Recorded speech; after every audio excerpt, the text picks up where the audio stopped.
पूर्णिमा के दिन आप शाम को प्रदोष काल के समय 4:30 बजे से 6 बजे के बीच में 1 लोटा पानी, उसमें 5 बेलपत्र रखकर, 1 कमलगट्टा डालकर भगवान चंद्रेश्वर महादेव के नाम से भगवान शंकर को चढ़ा दीजिए। आपकी जो कामना हो वो कामना कर कर चढ़ाएं। विनती करें चंद्रेश्वर महादेव को और निवेदन करें कि हमारा ये कार्य सफल हो।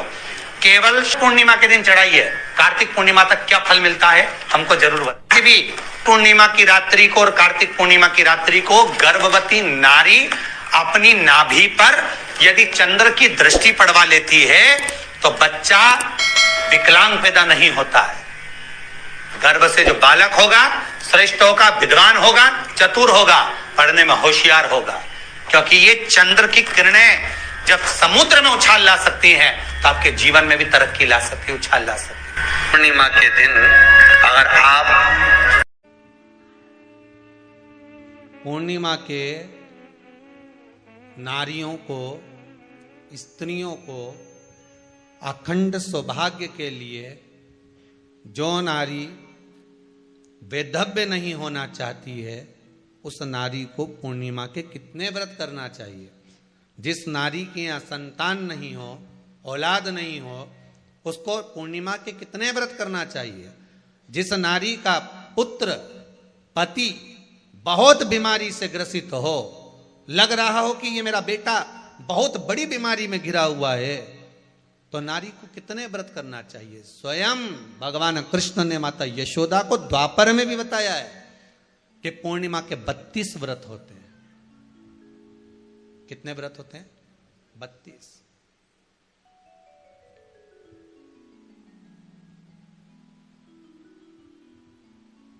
स्वयं भगवान कृष्ण यशोदा रानी को, माता यशोदा जी को भी बता रहे हैं 32 व्रत।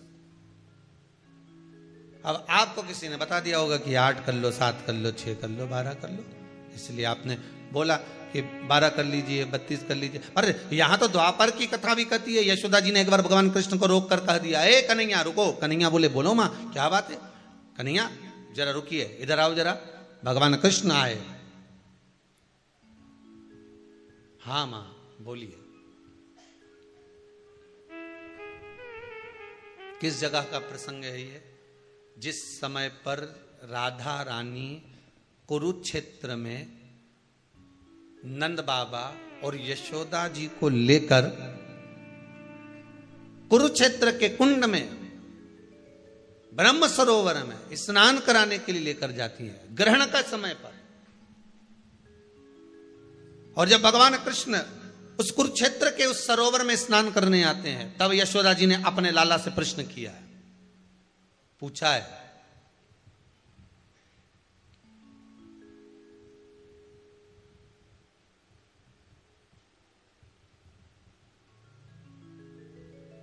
कि नारी वैधव्य होकर ना मरे।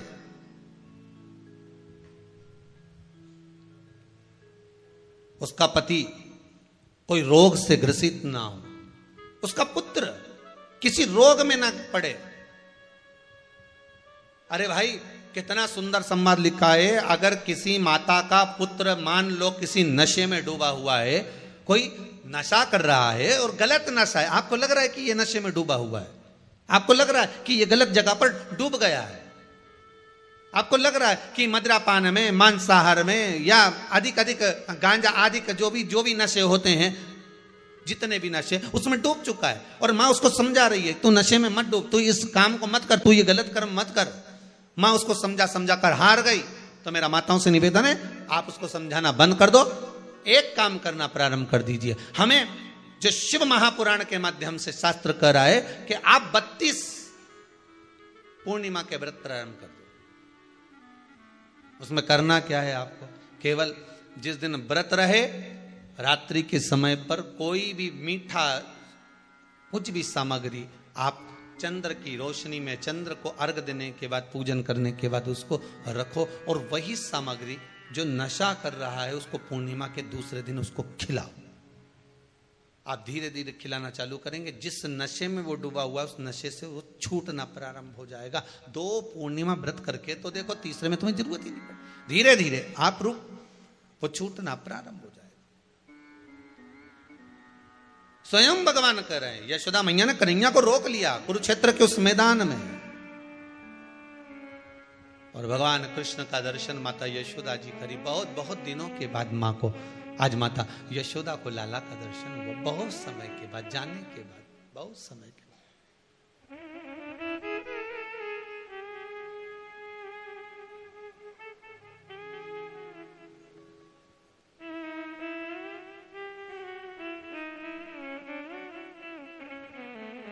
आज नयन पूर्णिमा का व्रत करने का कारण क्या है बताइए? आप इतने सालों से कर रही हो, कई माताएं कर रही होंगी पूर्णिमा का व्रत। एक समय फलाहार करती हैं, एक समय भोजन करती हैं। भोजन में खीर का होना जरूरी होता है पूर्णिमा के व्रत में। दूध की सामग्री होना जरूरी होती है पूर्णिमा के व्रत में। 12 महीने की पूर्णिमा करो, मना नहीं है। और पूर्णिमा उठाने का भी समय होता है।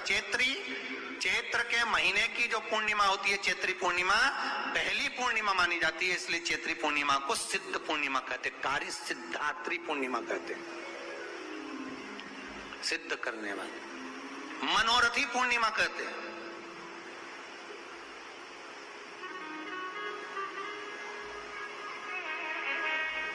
मनोरथी पूर्णिमा। इसलिए पूर्णिमा का व्रत कहां से उठाया जाता है? चैत्र के महीने की पूर्णिमा से पूर्णिमा का व्रत उठाया जाता है कि मैं महीने की पूर्णिमा करूंगी तो चैत्र पूर्णिमा से उसको उठा लिया जाता है। पर उसका एक नियम रहता है, आप फलाहार करें अपनी जगह पर एक समय भोजन कर रहे हो अपनी जगह, पर भोजन के साथ में मीठे के साथ थोड़ा दूध की सामग्री होना जरूरी होती है। और क्यों करते हैं पूर्णिमा का व्रत? किस लिए किया जाता है, क्यों करा जाता है? उसका व्याख्यान वर्णन शिव महापुराण के अंतर्गत स्कंद पुराण में लिखा गया। स्कंद पुराण में वर्णन किया है श्री वेदव्यास जी महाराज ने। कहा ये पूर्णिमा का व्रत इसलिए किया जाता है कि व्यक्ति का जब मन गलत भ्रम में जाने लगता है, मन जब गलत जगह पर जाने लगता है, तो ये मन को गलत जगह पर ले जाने वाला कौन होता है? तो कहा ये चंद्र होता है। व्यक्ति की राशि के अंतर्गत, व्यक्ति की पत्रिका के अंतर्गत, व्यक्ति की ग्रह दशा के अंतर्गत जब चंद्र बेकार चलता है तो व्यक्ति अच्छा करते करते भी बेकार करने लग जाता है। चंद्र डोल रहा है। कई माताएं कहती हैं गुरुजी हमारे बेटे को आशीर्वाद दीजिए, बहुत गलत संगत में जा रहा है, मतलब समझ जाना कि चंद्र गड़बड़ जा रहा है। बेटी अगर गलत मार्ग पर जा रही है, बेटी अगर गलत संगत में जा रही है, किसी अन्य व्यक्ति को आकर्षित हो, चंद्र गड़बड़ हो रहा है, उसका चंद्र कहीं जा रहा है। कोई पुरुष, कोई लड़का, कोई गलत मार्ग पर जा रहा है, चंद्र गड़बड़ हो रहा है। घर में जो क्लेश उत्पन्न होता है, घर में जो विवाद उत्पन्न होता है, उस विवाद को रोकने के लिए केवल चंद्र की ही, इसलिए तो पूर्णिमा घर की नारियां हमारे हिंदू धर्म में यहाँ तक स्कंद पुराण में कह दिया कि प्रत्येक पूर्ण, आप लोग कभी आप लोगों ने सत्यनारायण जी की कथा करवाई, जितने लोग आस्था चैनल पर कथा सुन रहे हैं, जितने लोग फेसबुक यूट्यूब पर कथा सुन रहे हैं, यूट्यूब पर कथा का श्रवण कर रहे हैं, उन्होंने कभी सत्यनारायण की कथा करवाई होगी। तो उसमें लिखा है हर कार्तिक, हर पूर्णिमा को, हर संक्रांति को ब्राह्मण सत्यनारायण भगवान की कथा या राजा या वैश्य कथा को कराता था, या बढ़िया कथा करा। सुनी कि नहीं सुनी बात? सत्यनारायण भगवान की कथा में लिखा है, स्कंद पुराण के अंतर्गत जो सत्यनारायण भगवान की कथा का स्मरण किया उसमें लिखा है। श्री शिवाय नमस्तुभ्यं। एक बार भगवान विष्णु के सामने लक्ष्मी मैया ने बहुत तेज स्वर में कह दिया था, नारायण, दुनिया के लोग आपका नाम जपते हैं, दुनिया के लोग नारायण नारायण कहते हैं, दुनिया के लोग आपका भजन करते हैं, पर सत्य मायने में कहूं ना तो मेरे बिना दुनिया के लोगों की नहीं चल सकती, मेरे बिना दुनिया नहीं चल सकती, संसार मेरे बिना नहीं चल सकता। भगवान विष्णु ने कहा ये तो गलत है लक्ष्मी आपका कहना। एक दिन लक्ष्मी को अहंकार आ गया। अहंकार के संबोधन जब माता लक्ष्मी करने लगी तो भगवान, उसी समय पर भगवान विष्णु को क्रोध आ गया और भगवान विष्णु ने कह दिया, लक्ष्मी तू इतनी बड़ी बड़ी बात कहती है कि तेरे बिना नहीं रह सकती संसार। मैं तुझे कहता हूं लक्ष्मी तू अपूर्ण है, तू अपूर्ण है, तू पूर्ण कब हो गई?